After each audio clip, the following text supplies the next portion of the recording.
เป็นคือการเนาะที่ว่ากับมีที่ว่าโครงสูงเนาะเคยมาเลยข้าพเจ้าเคยไปทั้งป่าอามันน้องกังที่ว่าเพิ่นผูกกาแฟแล้วก็มีตรงหน้านั่นเนาะเป็นตะมวนเนาะขึ้นไปขี่ไปเป็นผู้เนาะอยู่งามเด็กก็ดีการแนะนำซื้อเนาะผมจะแนะนำซื้อข้าพเจ้าซื้อตรกันสัญญาบาทคือเป็นคนฟังพ้องเบื้องไหนเนาะเป็นคนญี่ปุ่นเพิ่นฟังญี่ปุ่นเนาะเป็นคนเมืองจำปาสักคนเดี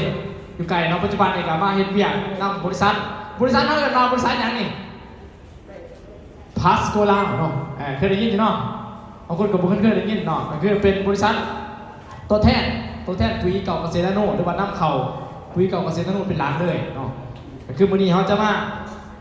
ฟังเรื่องราวดีๆเนาะเกี่ยวกับการท่องเที่ยวการน้ำใส่ปุ๋ยต่างๆเนาะปกติเขาก็ใส่ปุ๋ยอยู่แล้วเป็นบ่เขาใส่ปุ๋ยหลายบ่แต่ละปีถามท่านอีกก่อนใส่หลายบ่แต่ละปีสอบ1 2 2พ่อบอกพ่อบอกว่า2 2เนาะเป็นตัว2ตัวเหมือนเนาะใส่หลายเนาะใส่หลายอะไรกับเขาให้แนวซื้อปุ๋ยสบายแถมเสียแถม100สิเนาะคือบริษัทเนาะจะมีการต้องแถมหลายอย่างเลยเกี่ยวกับการท่องเที่ยวแล้วก็มีสินค้าหลายอย่างเนาะเป็นการมีสินค้าหลายอย่างมาแนะนำให้เฮาแล้วก็มาฟังเรื่องราวเกี่ยวกับการท่องเที่ยวแต่ว่าอยากรู้ว่าพี่น้องมาตบาทอะไรเนี่ยยังบ่ทันหูได้นี่เพราะว่าเบิ่งรายซื้อบ้านก่อนเพราะว่ากับบ่ทันคุณซื้อก็ได้จะถามปัจจุบันได้เนี่ยเนาะยกมือขึ้นในเบิ่งเลยเด้อบ้านโทนใหญ่ข้างในเนาะมีไผแน่นอนอยู่บ้านโทนใหญ่ยกมือขึ้นได้บ่บ้านโทนใหญ่อยากรู้จักพี่น้องเฮามาแล้วบ่บ้านโทนใหญ่บ่ทันมาเนาะมีหลายบ้านนี่บ้านกันดอนนี่บ่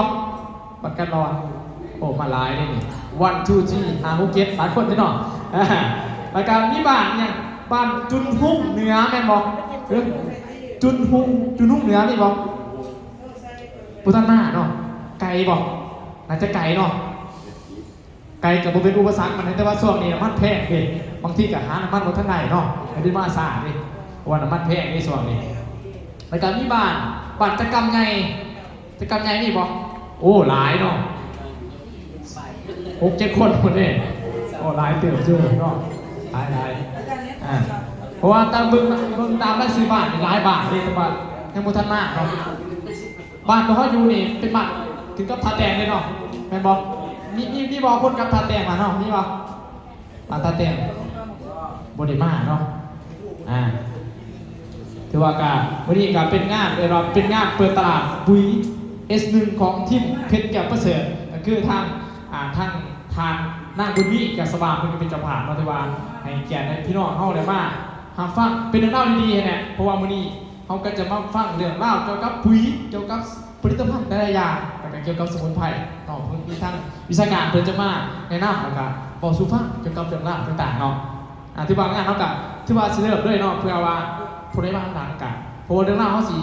เพิ่งเติบได้พี่น้องประมาณ5 ชั่วโมงผู้ใดทราบเรื่องงานไหวบ่ไหวไปน้องด้วยรักกันก่อนเนาะก็บ่ถึงขนาดเนาะประมาณชั่วโมงกว่า2 ชั่วโมงแล้วก็ช่วงท้ายเนาะช่วงท้ายก็สิมีการจงรางวัลต่างๆเห็นบ่รางวัลนี่เบื้องหลังนี่เป็นโทรศัพท์ iPhone 17พุ่นเด้นี่ iPhone 17อันนี้เป็นรางวัลช่วงท้ายเนาะเขาจะมีคูปองเนาะคูปองนักเรียนเลยว่าเป็นคู่ซ้อนนักเรียนเนาะคูปองก็ดีเนาะมันยังก็สิมีรางวัลหลายๆอย่างเลยเป็นกาแฟเป็นสบู่เนาะรางวัลให้พี่น้องเขาได้รุ่นน้ำกันวันนี้เนาะผู้ใดเมื่อก่อนเนี่ยผู้ใดรางวัลเด็กเนาะที่ว่าเขากะเรื่องงานเด็กเนาะที่ว่าวันนี้กะให้เกียรติทุกท่านข้าพเจ้ากะขอเฮียนทางคารไสสนะจันทพิมพ์ที่ว่าเป็นกสิกรรมเมืองทาแตงเพรสิกรก็ให้เกียรติกับขอแสดงความสมเสยมีทานทงไส้เอาไปเนาะมีทานบุญทุ่งผาพรประธานบริษัทพัสกูล่าก็ให้เกียรติกับขอแสดงความสมเสยมีทานเพชรเวียนกระเด็นพันห้องประธานบริษัทพัสกูล่าก็ให้เกียรติกับขอแสดงความสมเสยนอกจากนั้นก็ยังมีคณะบริหารอยู่ในบริษัทพัสกูล่าที่ให้เกียรติกับขอแสดงความสมเสยมีทานนางบุญมีแก้วสว่างถึงเป็นประธานเพชรแก้วประเสริฐก็ให้แก่ขอแสดงความเสยมีทานแสวงแก้วมณีเขาห่วงก็ให้แก่สมเสย ที่ว่าเวลาต่อไปแมนจะเข้าสู่เกี่ยวกับการเปิดงานการเป็นทางการเนาะทุกท่านพร้อมแล้วบ่ฟังเสียงคือพุทธพร้อมมาได้เนาะพร้อมหรือพร้อมท่านพร้อมพร้อมให้ว่าตามนั้นข้าพเจ้าเลยข้าพร้อมแล้วเนาะถ้าทุกท่านพร้อมแล้วหากข้าพเจ้าถามว่าพร้อมทุกท่านพร้อมหรือยังให้ตอบว่าพร้อมแล้วตื่นเต้นพร้อมกันบอกได้บ่เอาลองมึงเนาะไล่อยู่ที่3นี่เนาะลองมึงเด้อถ้าข้าพเจ้าถามว่าทุกท่านพร้อมหรือยังให้ตอบว่าพร้อมแล้วตื่นเต้นไล่บ่ไล่อยู่เนาะลองมึงก่อนทุกท่านพร้อมหรือยังแต่ว่าพุทธันพร้อมได้ครับเนี่ยเป็นว่าพุทธันพร้อมเอาไม้เอาอีก3 รอบเด้อให้ไล่พร้อมกันเขาจะถ้าเขาพร้อมกันแหละเขาจะสิเสื้อพระธาตุเป็นมาเปิดงานเนาะเอาลองอีกจัก2 บาทเด้อทุกท่านพร้อมกันหรือยังแต่ว่าพร้อมแล้วตื่นเต้นเขาก็ต้องตื่นเต้นมาเขาจะฟังเรื่องเล่าดีๆเอาอีกบาทนี่ไปกับเอาจริงนะบาทนี่ทุกท่านพร้อมหรือยัง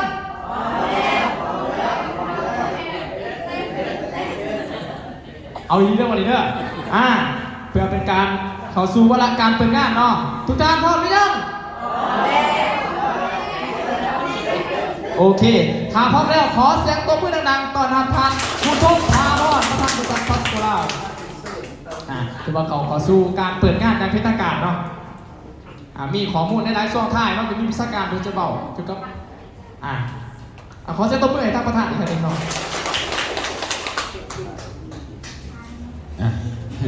สบายดีท่านสบายดีบรรยากาศเนาะยังซีเพิ่มอยู่ที่เนาะยังใหม่บ่โอเคช่วงนี้เพราะว่าเวลาไม่สิเลทไปเพราะว่าเข้าจะได้จับรางวัลต่างๆดิมันมีรางวัลต่างๆในพอมันนี่ด้วยนะเด้อส่วนผู้มาแล้วก็ฟังไปเติมเนาะฉะนั้นข้าพเจ้ามาเปิดงานเนาะให้เรื่องเล่าของบริษัทเนาะให้ท่านฟังเบิ่งตามนี้เนาะคืองานมันนี่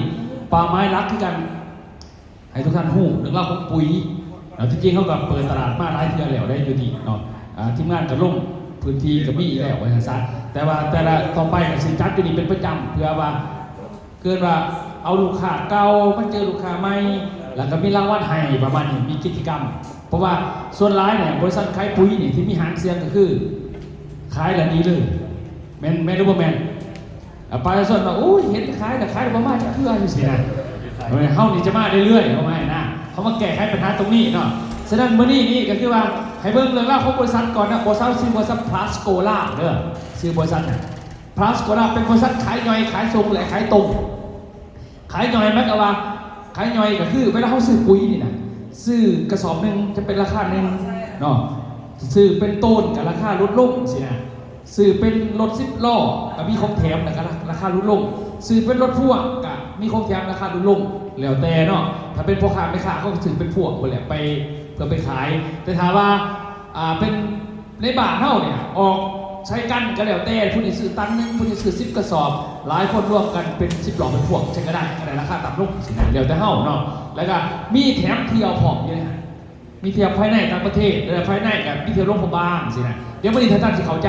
ว่ามียังไงนะประมาณนี้ซึ่งบริษัทนี้นะกำเนิดจากประเทศไทยเนาะกับบริษัทมาจากประเทศไทยเด้อเพราะว่าสินค้าเขาปุ๋ยมาจากประเทศไทยเพราะว่าเคยเอามาจากเวียงแล้วมาจากจีนแล้วบ่ได้ขายเอามาปึ๊บเขาเวียงบ่ซื้อไปว่ะคงจีนบ่ซื้อสิก็เลยว่าเอามาจากไทยเนาะมันก็ง่ายมันก็เลยได้ขายว่าสาบานเท่าน่ะฉะนั้นเอามาจากเขาสู่ประเทศลาวไปกัมพูชาเพิ่นมีทั้งหมด4 ประเทศเพิ่นเคยย้ายไปเนาะประมาณนี้ซึ่ง2 ทางเนี่ยเป็นผู้ผลิตต่างๆส่งมานี่คือเอกสารจากโรงงานเนาะถูกต้องตามกฎหมายของเพิ่นน่ะมีไปเกิดว่าไปย่องเนาะไปย่องจากภาครัฐทุกเพื่อนพร้อมเลยอาจารย์ออกหนังสือพิมพ์มากมายคืออย่างกาแฟต่างๆก็เหมือนกันเนาะ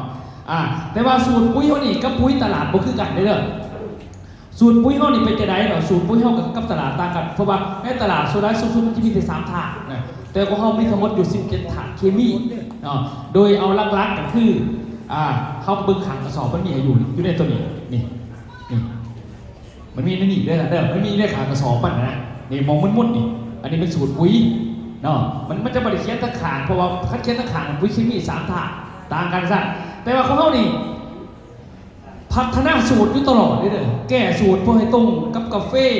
มีปัญหาจะสิแก้จังไดเขาไม่ให้เขาสิพัฒนาสูตรไปยังคือพัฒนาได้ง่ายๆปกติถามเป็นยุทธตลาดเขาไปแก้สูตรเขาบ่ได้ไหนมันเป็นเฉพาะมาย่อยนั้นเพราะว่าผู้ขายหันแก้สูตรบ่ได้มันต้องเป็นห้องงานเขาห้องงานเนี่ยเขาขายต่างประเทศมันเป็นสูตรมาตรฐานบอสมัครแก้แต่ของเขานี้มันเป็นศูนย์พัฒนาการเกษตรนี่เจ้าของสูตรซึ่งเฮ้านี่เป็นผู้จัดการอยู่แล้วเนาะเดี๋ยววิทยากรภาษีบอกว่าตื่นสำหรับตัวนี้อยู่ห้องงานเนาะอยู่ตรงนี้เดือน10นี่จะพาไปเที่ยวห้องงานมีบอสื่อปุ้ยมาหลายปีเปิดเขาพาไปห้องงานผมมีเนาะของเฮ้านี่เป็นสมาชิกเด้อเป็นสมาชิกเนี่ยก็เป็นตัวแทนของเฮ้าแล้วเขาพาไปเที่ยวห้องงานพาไปหลายเลยเนาะไปสำนักงานไปเที่ยวป้องหาพาไปบางวันช่วงนี้ไม่ได้ไปกัมพูชีเพราะว่าประเทศไทยกับบาดเพื่อนฟิตกันแต่กี้เขาพาไปกัมพูชีทุกปีตัวแทนบ่เคยเห็นกอวันก็เห็นได้เขาพาไปโรงงานต่างๆพม่านี่คือกันเนาะครับมีกิจกรรมตลอดซึ่งมาซูล่าเขาเป็นบริษัทพลัสโกล่าเขาออกเขากัดเพียงคนเดียวซึ่งเขาไปเป็นเจ้าของทะเบียนเจ้าของนิติกรรมต่างๆนะอายุ41 ปีในปีนี้ยังหน่อยอยู่แต่เฮ็ดธุรกิจแต่อายุ22ได้เขาไปขายยาสมุนไพรมาแต่อายุ22 ปี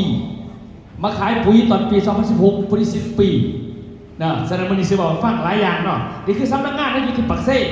เนาะสำนักงานอยู่ปักเซ่เด้ออยู่ที่รัก2เฟรนชิปมอลล์เนี่ยอยู่ห่างเฟรนชิปมอลล์นี่เลยในสาขาเนาะสาขานี่เลยนะนี่บนเก็บปุ๋ยต่างๆนี่คือใบทะเบียนนั้นมีทั้งหมด8 ใบเนาะมันจะมีใบทะเบียนอนุญาตจากการค้าเนาะอุตสาหกรรมการค้ามีใบทะเบียนจากตำรวจมีใบทะเบียนจากกสิกรรมเรซิเบลล์สินะเห็นป่ะแล้วมีใบทะเบียนจากอากรใบทะเบียนจากภาษีเขามีเหมือนเขาใช้สิเนาะฉะนั้นทุกอย่างต่างๆควบคุมเนาะโดยเฉพาะมันปุ๋ยนี่ก่อนสิมาจัดจำหน่ายมาบอกได้มันต้องมีทะเบียนฝุ่นหมายความว่าคันเป็นยาสมุนไพรหรือว่ายาคือออยแหละแต่ว่าตัวนี้คือว่าใบทะเบียนปุ๋ยหนังปุ๋ยเม็ดเขาสมัครเคลื่อนไหวต่างๆกับองค์การต่างๆที่เกี่ยวข้องได้เนาะถ้ามีงานตลอดได้ทันเด้อเพื่อละ400-500 คนของเขาตอนนี้คือว่าลงแต่ละเมื่อวันนี้ว่าตะกี้เขาล่วงหลายคักเต็มเนาะเต็มเลยนี่ว่ามีกิจกรรมต่างๆของประมาณนี้เนาะอันนี้คือบอกถึงผ่าพื้นของบริษัทเฮาเราจะเนาะสำหรับมาเบิ่งเรื่องของสินค้าไม่มีหลายหมวดหลายกลุ่มวันนี้เพิ่นสิบอกทุกฟังเนาะว่ามีจังแน่เป็นจะได้ปุ๋ยเม็ดเป็นจะได้ปุ๋ยน้ำเป็นจะได้แล้วมีกิจกรรมพร้อมเราผู้ได้เป็นตัวแทนผู้ได้เป็นสมาชิกเพิ่นสิมีผ้ามวนผ้าเที่ยวผ้ามีรางวัลพิเศษตลอดอย่างไปเที่ยวนี่วันที่13ถึงวันที่1 เดือน5นี่เขามีไปเที่ยวแต่เนาะผู้ได้เป็นสมาชิกมีผลงานเพิ่นสิมีหายได้ผมสิบอกฟังมื้อนี้มีเที่ยวก็คือวันเดือน5นี่เพิ่นสิพาไปลองเรือพาไปเที่ยวกิจกรรมพวกนี้เนาะเนี่ยพาเป็นตัวแทนเพิ่นสิมีแผนให้เฮามื้อนี้เพิ่นสิบอกฟังเพิ่มเติมเนาะมีเที่ยวตัวนี้กังเว้นพาเที่ยวนี้เนาะเขาจะพาไป3 รถบัสใหญ่ๆตอนนี้เต็มเหลือ2 บัสครึ่งจะครึ่งบัสนึง45 คนเด้อตอนนี้กำลังเก็บอายุเนาะเดี๋ยวฝากตั้งทีมงานเขาทาแตงเป็นกิจการตื่นตัวแทนเนาะนี่ตอนเขาเว้นไปเที่ยวนี่นะไปเที่ยวมันจะมีทะเลจำลองให้เบิ่งเนาะกิจกรรมแบบนี้ตลอดเขาไปทุกเดือนเขาจะพาที่มันไปทุกเดือนได้เด้อมันจะมีกิจกรรมอะไรอย่างกลางคืนไปลองนี่กลางคืนมานี่กลางคืนไปลองเพื่อนี่เด้อเนี่ยเบิ่งกลางคืนลองเพื่อนี่ก่อนโรงไฮไลท์ล่องเรือเจ้าพระยาพร้อมโปรโมชั่นดีๆ ไว้ลองเรือ3 สัตว์คัดมาให้ใครอยากหาสถานที่โรแมนติกพาครอบครัวอันนี้ปุ๋ยเก่าเกษตรโลกพาไปเนาะยอดร่วมกัน4 ต้นไป3 ต้นไปริมที่นั่นกับชิมไปไหนได้เลย 3 ต้นบนหลายดอก3 ต้นเองเนาะแต่ไปริมที่นั่นฟรีคนได้เสียเลยนี่แต่พันสปอร์ตนะครับพ่อโดยแบ่งเป็นที่นั่งห้องปรับอากาศบริเวณชั้น เนี่ยเฉพาะน้องเนี่ยแบบนี้เนาะการขึ้นแบบนี้เลยม้วนเช่นแบบนี้บัดนี้ผู้ได้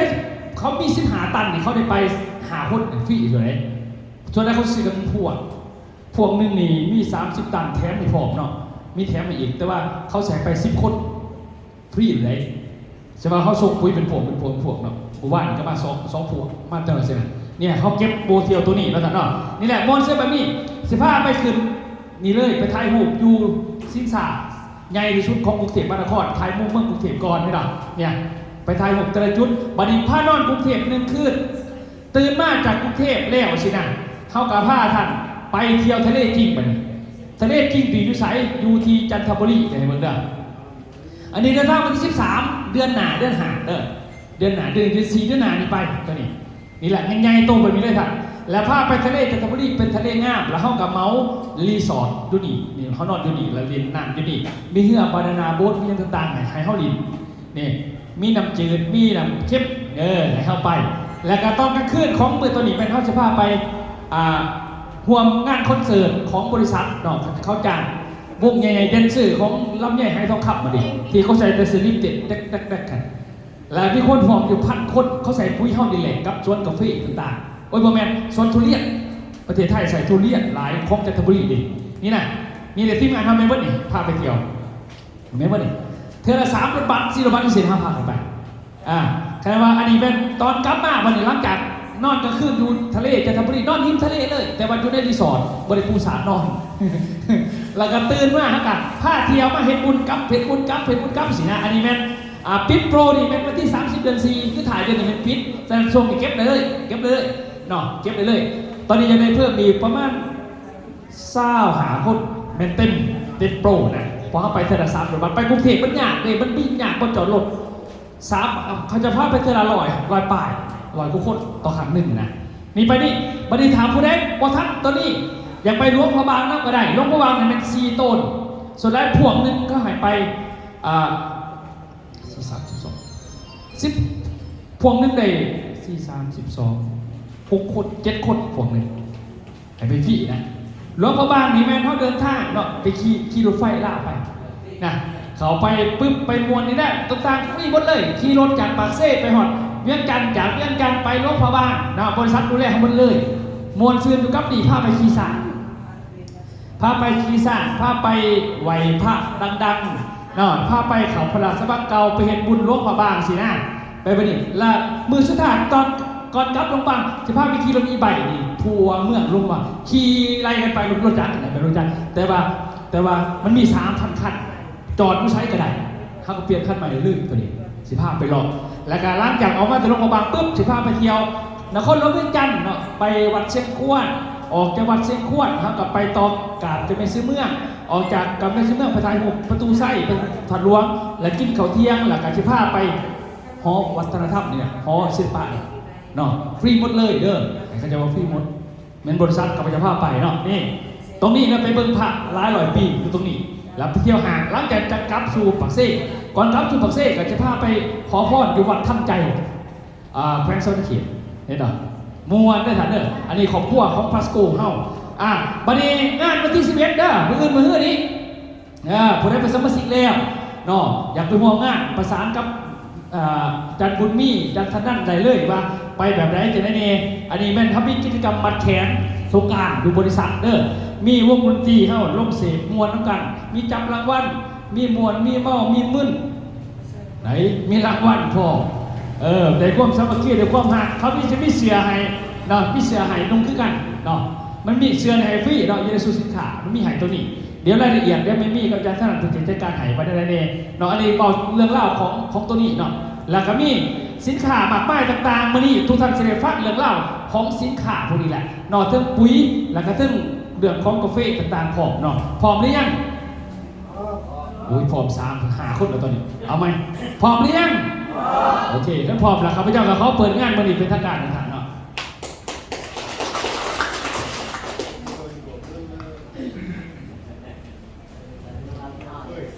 ขอเสียงตบมือให้ท่านประธานบุญทุกข์มาพอดอีกครั้งเอาพิจารณาการหลังจากเลยฟังการเปิดเป็นตัวอยากไปเที่ยวอยู่บ่ผู้ใดอยากไปนะสิไม่เกินนะสิมือกันแน่โอ้อยากไปมันสมบูรณ์เนาะใครอยากไปเตรียมเด้อเตรียมแต่รายละเอียดจะเป็นข้าน้องโปรจือจะเป็นสอบถามทั้งอาจารย์บุญมีเป็นไหนเนาะเกี่ยวกับการท่องเที่ยวนอกจากเขาซื้อปุ๋ยไปใส่ปกติก็ซื้อทุกปีอยู่แล้วเนาะซื้อใส่อยู่แล้วซื้อไปบ้านทีมบ้านซะเพราะว่าที่ซื้อแล้วมันจะกลายมาเกิดปุ๋ยของบ้านทีมเนาะบ้านทีมให้เพื่อนกินก็ยังได้เป็นเที่ยวอีกเนาะก็เป็นเรื่องราวดีๆปกติก็ซื้อปุ๋ยใส่อยู่แล้วเนาะถือว่าก่อนเราจะไปฟังเรื่องเล่าเพิ่มเติมเกี่ยวกับการท่องเที่ยวแล้วก็เกี่ยวกับบรรยากาศกับปุ๋ยต่างๆเนาะข้าพเจ้าการจะขอเชิญเชิญทางกิจกรรมเมืองทับแตงเนาะเขาขึ้นกาวเปิดงานอย่างเป็นทางการเนาะต่อไปขอเชิญทางไส้สนะขอเชิญทางไส้สนะจันทิมขอเชิญ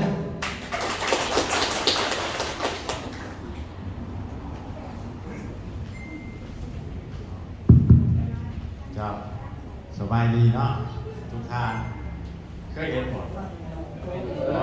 เคยบอกนั่งอยู่บอกเนาะถือว่ากับโอกาสที่มือนี้ทั้งบริษัทมัสโกล่าเลยเชิญข้าพเจ้ามารวมงานนำเรื่องเปิดตลาดปุ๋ยของบริษัทเนาะมัสโกล่าผู้จัดก็เปิดมาหลายปีเนาะครับอาจารย์คณะเลยครับบริษัทเคยไปรวมงานเนาะถือว่ามือนี้พวกมัน